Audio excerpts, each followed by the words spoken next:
Welcome to If Not For God, stories of hopelessness that turn to hope. Here is your host, Mike Zwick. Well, how fun today on If Not For God with Mike Zwick. We have back with us Todd Harrison, who, as you may know, is a real estate agent there in the Raleigh area. We've talked a little bit about his testimony last time, but Mike, this time, If Not For God, answers to prayer, really. Isn't that where we're going? Absolutely. I've known Todd for quite a while now, and Todd is not the kind of person to yell in your face or anything like that with his faith, but it's a quiet faith, but he will talk about it. But it was interesting. After kind of talking with Todd for a while, he started telling me these stories of where God absolutely showed up in his life, and where if it was not for God, really, from Todd, what you told me, the bills wouldn't even have been paid. Is that right, Todd? Yeah, Mike, that's really true. And there's been a number of times in my life I've seen God show up and answer prayer. And I love examples of God's answers to prayer in our lives. And paying the bills has certainly been some ways that God's shown up in my life. I think about a verse that's really important to me in my personal life, Mike, is Psalm 23, verse 1. The Lord is my shepherd, I shall not want.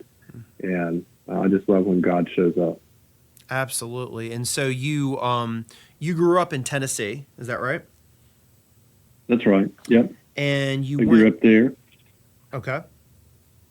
And you went to the University of Tennessee, and you said that when you were at the University of Tennessee, I think you said a friend of yours and you had kind of decided that you wanted to find God. Is that right? Yeah, that's right. We just had a commitment together that we were going to see if we could discover God and experience him personally. And so we just prayed and read the Bible together. And I would say that God became very real to me during those days. Okay. And when you were in school, had you planned on going in the ministry, or was it sort of a 180 for you? No, definitely not any plan of mine. I was thinking about business, and that was the direction I was heading in. But as I began to experience God in those days, I just kind of kept giving myself to him and ministering to people, and just kind of kept progressing into a call into ministry shortly after college. And so I did that for many years. For maybe 23, 24 years, we did that and loved it. And we ministered to college students on campuses around the Southeast and enjoyed that very much. And just as we continue to follow God, he kind of called us back into the business world a few years ago, and we love what we're doing these days. That's awesome. So, I know a lot of listeners out there, they want to be able to talk to people about Jesus, and they want to share the good news and spread the faith. Well, if you worked on the college campuses for over 20 years, Todd, then you really sort of did that directly. What was the best way for you to be able to reach people? Would you just go walking up to people and say, "Hey, I'm Todd," or was it, how would you do that? Well, Mike, you meet people all the time, and I don't know, I just meet people. And I guess some systems that we had in place was at the beginning of the year, we would do some campus surveys, and we'd talk to people, and we'd have some interest forms that people would fill out, and we would try to go back and visit with them. And, essentially we were finding people that were open or interested in spiritual things, and trying to connect with them where they were in life. Can you think of a story of where you met somebody and they were just completely going the wrong direction, and maybe through the ministry where you worked on the college campuses where God turned them around? Or I think about one of the first folks that we met when I was at a university in the Southeast. Mm-hmm. Just really one of the very first people that we met was headed in a very different direction than towards God. Mm-hmm. And he became a really good friend of mine. And through reading the Bible and prayer together, he really began to walk with God. And he and his family are still walking with God today. And so how did that play out in his life? It was kind of a slow turn, but really through playing sports together, we got to know each other. And then over the course of that year, he really became interested in reading the Bible. And so, we just saw that as evidence of God's work in his life. And that was not a real dramatic conversion, Mike, but it was a slow turning towards God. Absolutely. And it's interesting. I think a lot of people try to do it the other way around, Todd. They meet somebody, they don't have any relationship with them, and they're just, pushing the whole, hey, Jesus, thank Jesus, which is great, and we need to tell people about that. But what I heard you say is you started playing sports with the guy. You got to know him. You got to trust each other, and then from there, from that relationship, you were able to maybe preach the gospel to him or encourage him to read the Bible, and he was a little bit more alert, I guess you could say, at that time. Yeah, I would say that's true. And I always found that method to be pretty effective out of my own life, where God seemed to work in that way through me, with building relationships with people and being involved in their life and, kind of gaining the opportunity to speak into it. And there was other times that God used just sharing the gospel with people. I was overseas for a while in Southeast Asia, and we would go onto campuses there and share the gospel real plainly, and people responded. And so that was another good way to do it. And we did that during some different campus launch events. I traveled to other campuses that we were doing ministry on in the Southeast, and we had great experiences just sharing the gospel there with people. And frequently we saw people come to Christ through that. So, God's very creative, and he works in a variety of ways. So it's always good to connect with him and whatever he's doing.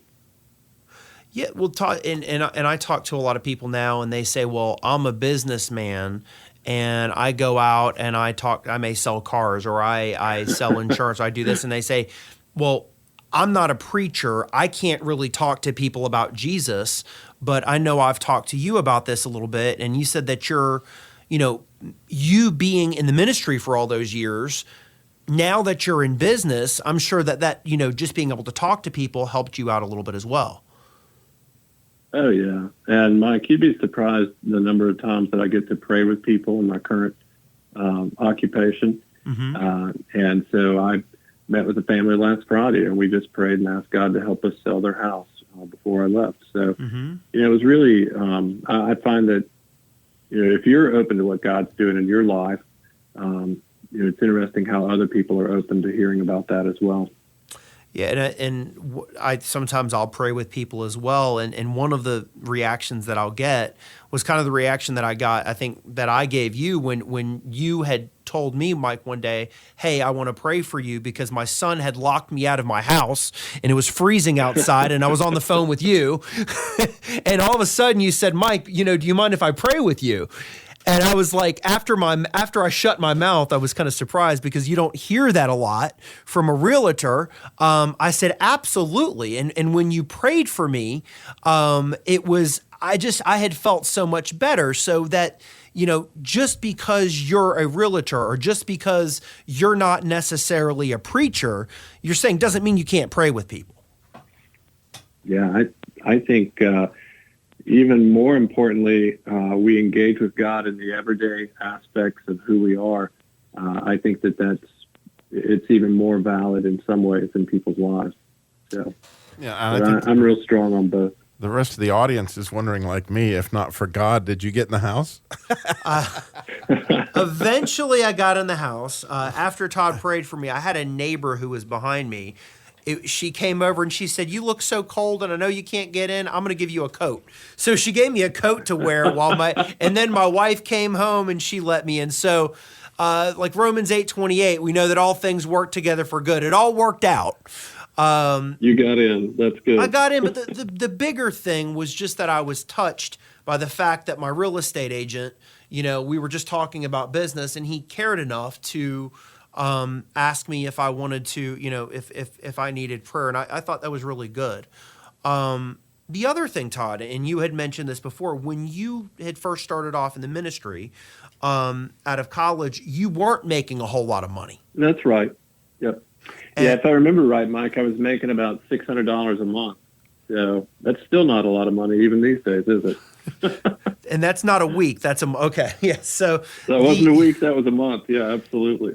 But you had told me some examples of where, if not for God, and where you prayed, and if God didn't show up, you don't know how you would have eaten. Can you tell me a little bit about that? Or Yeah, absolutely.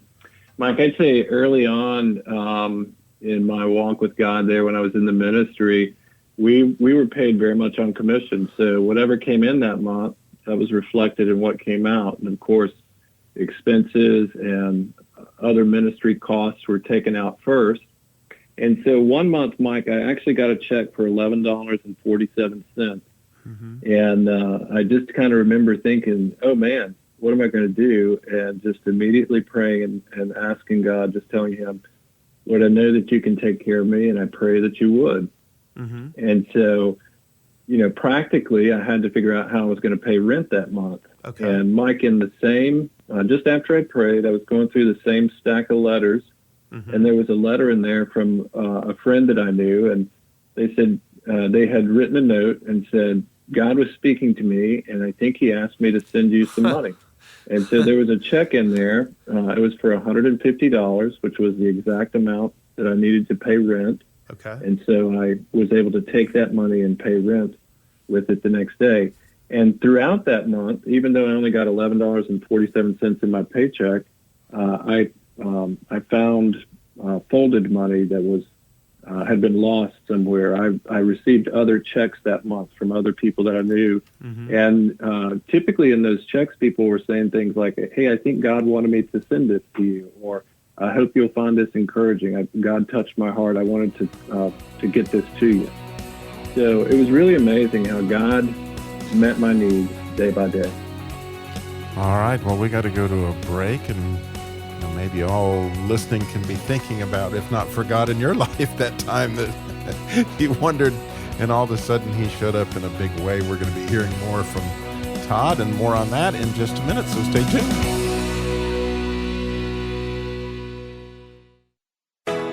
If you're trying to sell your home and you're sick of your realtor telling you they can't get your price, think Todd Harrison. Call me. To sell your house for more money in less time and with no hassles, call 919-274-5532. Hi, this is Todd Harrison, and this is a great time to find out what your house is worth. Call me at 919-274-5532. Together we can sell your house for more money in less time and with no hassles. The Todd Harrison team is affiliated with Keller Williams Realty.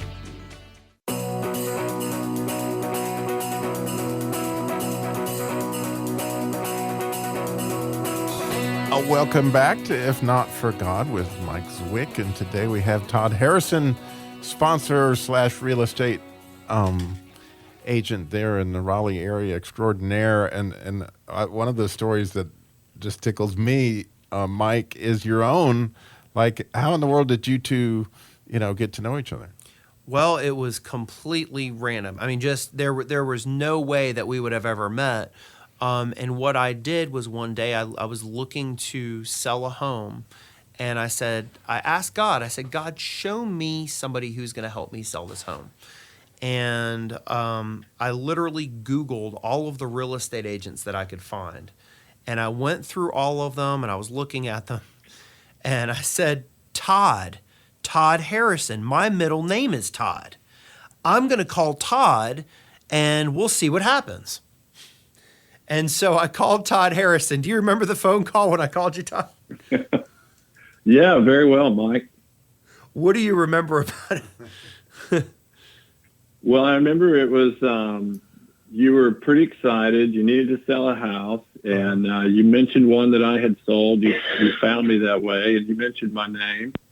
And so we just talked about the addresses and talked a little bit about what you were thinking, and you wanted to meet in person. And I thought that was pretty good. And so we did that, and just seemed like God wanted me to help you. And so we did. We got your property sold, and very quickly, I think, if I remember right, it was about 105% or something like that.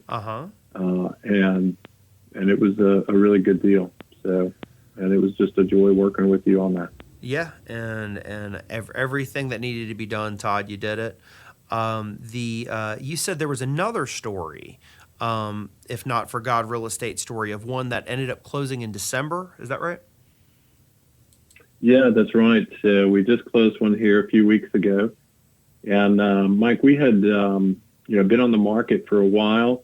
It was a little bit overpriced, and I was praying and praying that God would bring the right buyer to this property. And my clients were not very interested in lowering the price, but I had run the numbers and market analysis, and it was really telling us we needed to come down about 3%. And they finally listened to what we had to say there. And we made that adjustment. And Mike, as soon as we did that, we had 3 buyers come in the same weekend, wound up bidding it up. It actually went well over list price and much closer to their original price to the competition of those 3 people. So it was really interesting. I mean, it was a scenario that you couldn't have put together unless God had been in it. But it was amazing how that all came together and just closed a few weeks ago. And it just worked out. Well, you've been married to your wife, Kelly, for how long now, Todd? Coming up on 20 years. So seems like just yesterday, but it really has been 20 years. And you have a story about, you knew you wanted to marry her, but there was a story about an engagement ring. Oh, yeah. Yeah, good question. Yeah, Mike, I was, Kelly and I had been dating for a little while, and I was really feeling like God was leading me towards marriage, but I really wanted to know if God was in this, and or had I just had bad peppers the night before or something like that. And so I just prayed. I had actually gone to a jewelry store and picked out a ring I thought was good, but I didn't have that much money necessarily in the bank. Mm-hmm. And so I just prayed and kind of asked God, Lord, if you want me to do this, would you please provide for this? And this would be a real symbol, and it'd be something that we know is of you. And Mike, it was really interesting. Within a week, unsolicited through the mail, we received a gift from a church, and it was for the exact amount of the ring that I had picked out in advance. And so, marriage is filled with a lot of ups and downs, and we need the Lord in the everyday aspects of our lives. Mm-hmm. And so that's just one of those stories that we go back to where we really remember God has called us together. And so we want to be faithful to him in that. Absolutely. Wow. I mean, you think about and you think about one of these things happening, Todd, like, you needed some money for an engagement ring and it happened, and that happened one day. But it happens time and time and time again. You get a check for $11.47, and then somebody says, God wanted me to send you $150 for your to help you out. And it's time and time and time again. And I heard a pastor say one time, Todd, he said, there was a time when I believed in God. He said, now I know. Can you think about a time or look at a time in your life where you went from believing or thinking to knowing that God was there? Yeah, absolutely, Mike. And I think several times I think of that. I know when my wife was in college, she had met with some doctors, and they told her that she would probably never be able to become pregnant. Mm-hmm. And so we just felt like, okay, we're just going to lay that before the Lord and trust him with it. And she did become pregnant.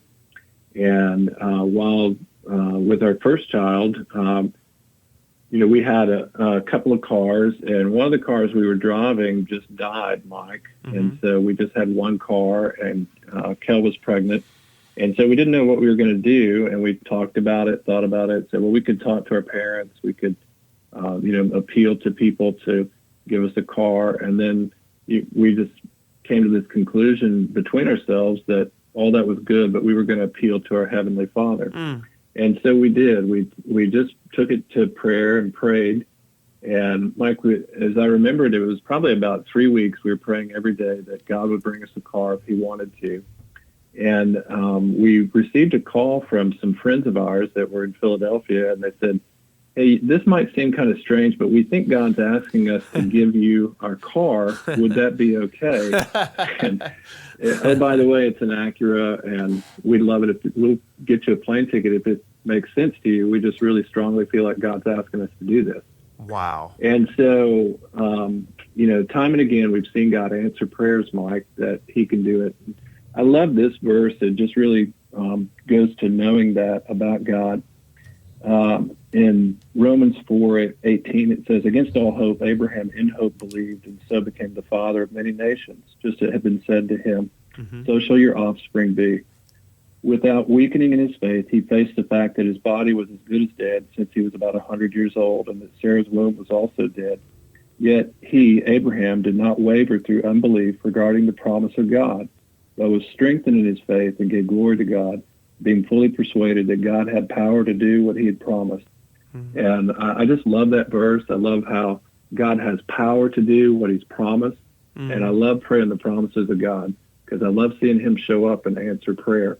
And God is very much alive and well today. Yes. And able to answer our prayers. Yes. When you were saying that, one of the verses that comes to mind is Hebrews chapter 11. The now faith is the substance of things hoped for, the evidence of things not seen. And really, we have to have faith if we want to come to God. And then finally, there was one other thing that I was going to mention to you, because Todd, I've seen something in you that I don't see in a lot of other Christians or business people or really either one, but you work your tail off. And there was a while in my life where I thought, we think some things are really big to God and then some things aren't as important.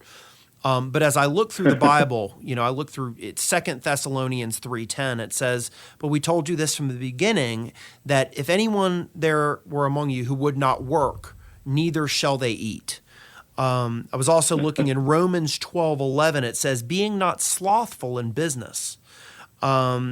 Romans, 2 Thessalonians 3:7, we were not idle whenever we were with you. And then Colossians 3:23, it says, whatsoever you do, whatsoever your hand findeth to do, you remember that you're working for Christ, not for man.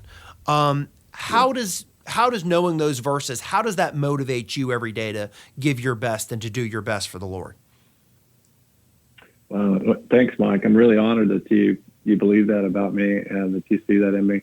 Yeah, I do think, I love this Russian proverb. It says, the Russians say it this way, we should pray and row to shore. And so I've always thought about it as we pray as if it all depended upon God. We work as if it all depended upon us. And so I know that God undergirds all of my success, everything that he's brought about, all of my failure, that's all of him too. But I trust and believe him within that.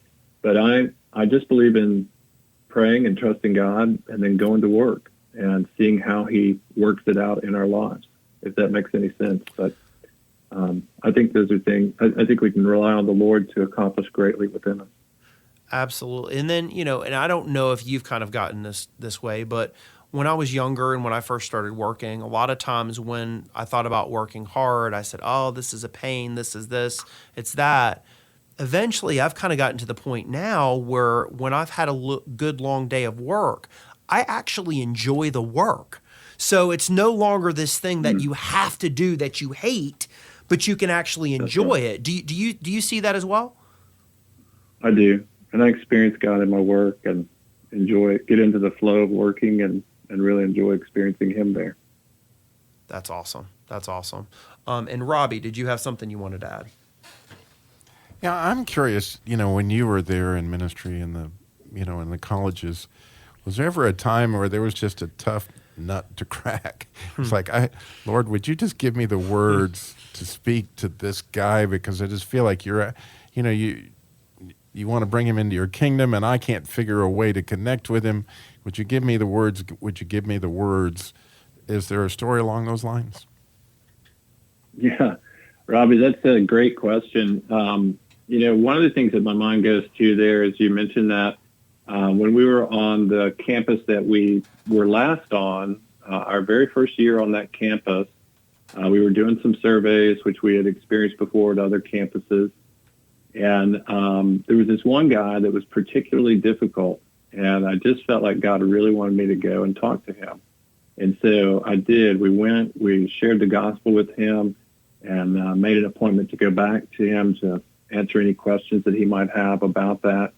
And when we got there, he wasn't there, but his roommate was there. And so his roommate wound up joining with us, becoming one of the first people to really get involved in our group, really became an evidence of faith. And we saw God work through his life repeatedly throughout his time within it. And so I think it was just that earnestness of following up, obeying what God had asked us to do with that first person, and seeing how God worked out of a roommate who really became earnest in his faith, and God worked through him to many people knowing him through that guy.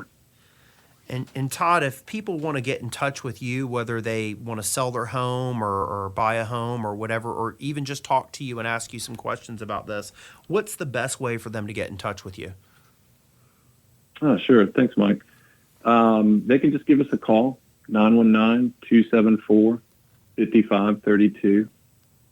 We've got a new website out there, noplacelikethetriangle.com. They're certainly welcome to engage there, and it'll get to us through that. If you want to speak directly, you're welcome to call or text.